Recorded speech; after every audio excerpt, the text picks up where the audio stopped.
Oh, a park like this is a game changer for the community. Progressive Trail Design is more than halfway done with a dirt jump bike park near downtown Rogers. The Fayetteville-based company is owned and operated by Nathan Woodruff. His brother Clayton is one of 5 other employees building the park by hand. We're trying to create a full-scale bike park here for all users, all progressions, from beginners to experts. The $3 million park will be open day and night and is designed to impress, from wall rides to whale tails and concrete lips. Located only blocks from the Arkansas-Missouri Railroad, the park will be called the Rail Yard. Probably the biggest, most signature piece we'll have out here is we'll have a full-scale rail car that you actually ride through, and it'll be built on railroad tracks. It's meant to accommodate all types of bikes. It's everything from striders to full suspension bikes to dirt jumpers to BMX. And all levels of skill. Riders can build their skills, at a comfortable pace. The Woodruffs say they hope the park will give others the opportunity to further the passion they discovered years ago. We cut our teeth riding here and building trails as volunteers for many years, and we turned a passion into a business, and it's awesome to be able to give back to the community. In Rogers, Dylan Thomas, 5 News. Taffy! Taffy, Thor, and Neapolitan. Just a few members of the new grounds crew at Wilson Park in Fayetteville, formerly known as the Greedy Goats. The goats love to do this work. They are the happiest yard crew you will ever see. Taffy! Come on, Greedy Goats. Brought to the park by Connie Reaper Estes, the owner of Greedy Goats.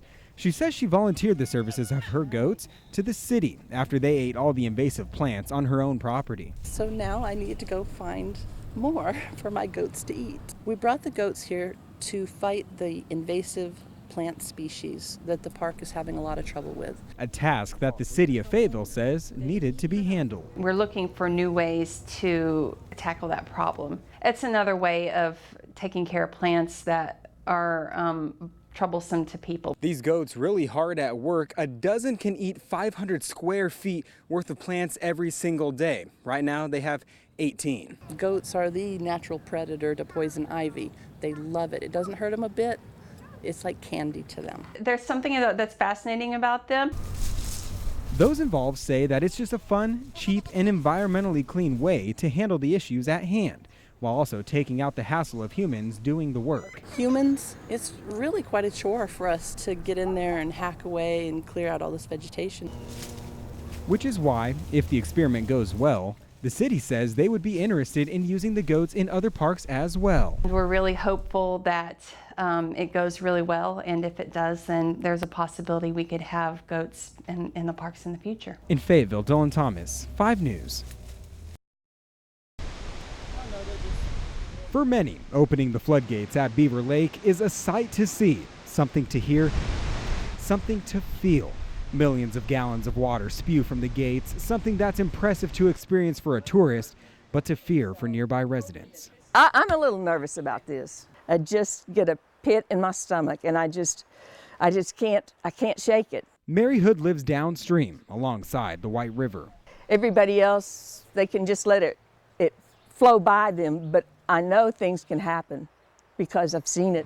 That's because back in 2008, Mary Hood's cabin, the dream home she would later retire in with her husband, was flooded, built up on a hill yet still not high enough to avoid all the water falling from Beaver Dam. It was almost 5 feet inside the house. Today, small frogs mark where the water line was at her home, which is why she says opening the floodgates is something to always take serious. I'm really hoping that we've got it under control this year. And we didn't think it could happen, but it can, and that's why I don't take this lightly. Because although the dam may have a limit for capacity, Mother Nature, doesn't have a line. At Beaver Lake, Dylan Thomas, 5 News. With all of the heavy rain we've been experiencing recently, the water levels here at Beaver Lake have been rising, and for obvious reasons, individual campgrounds like this have been closed, forcing some people to pack up and head home early. Travis Kirschner is one of many campers at Beaver Lake who is having to make new plans for Memorial Day weekend. Well, we were going to stay out here most of the week and invite some family out and have just a weekend at the lake. After they were flooded out by the rain. It's kind of come up fast over the last few days. It's probably looks like it's up about 2 feet in the last, 3 or 4 days probably. The family had already moved their trailer to higher ground once this week. They wanted us to come move because they said the water was coming up, so we came back out from Fayetteville, and then they decided the water wasn't going to come up anymore, so we stayed. But we're told Wednesday, even their new spot was at risk. We were going to bring our boat out here and fish off of that. I like to fish out here, and just camping out here, being out here is just fun. So the Kirshner family decided to pack up. Their trailer is headed back to Fayetteville. We'll just find something else to do and come back out when the weather's a little better. Now, we spoke to several other campers, and they tell us originally specific campsites were being closed, but as the water levels continued to rise, they started to close down specific sections of the campground. For 5 News This Morning, I'm Dylan Thomas. And that's kind of hard because Springdale's a good city already, you know what I'm saying? We definitely want this to be the first step towards something bigger. Hundreds made their way to Luther Grove Park in Springdale Tuesday night. Mighty, mighty Springdale. Mighty, mighty Springdale. We don't want them labeled as gangbangers. We want to show the community that our kids, we have good kids. Maribel Tapia is one of the Peace Walk organizers. We all want peace. Nobody wants violence. That's our message. We want a peaceful community because this is where our kids are living. This is where we're living. And, we're not going to stand for violence. Everywhere we go! The walk went through neighborhoods affected by the recent shootings. If we can hold our heads down for 10 seconds as we give 10 seconds of silence for Fabian. And remembered the lives taken by them. Thank you. Now let's continue. I'm a retired teacher, and some of these community members here are my former students. Cindy Edwards says the walk was an important gesture. It definitely shows unity.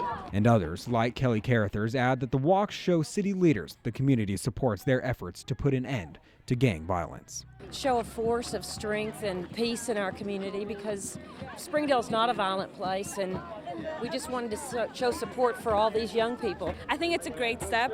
I definitely think that intervention is key. In Springdale, Dylan Thomas, 5 News.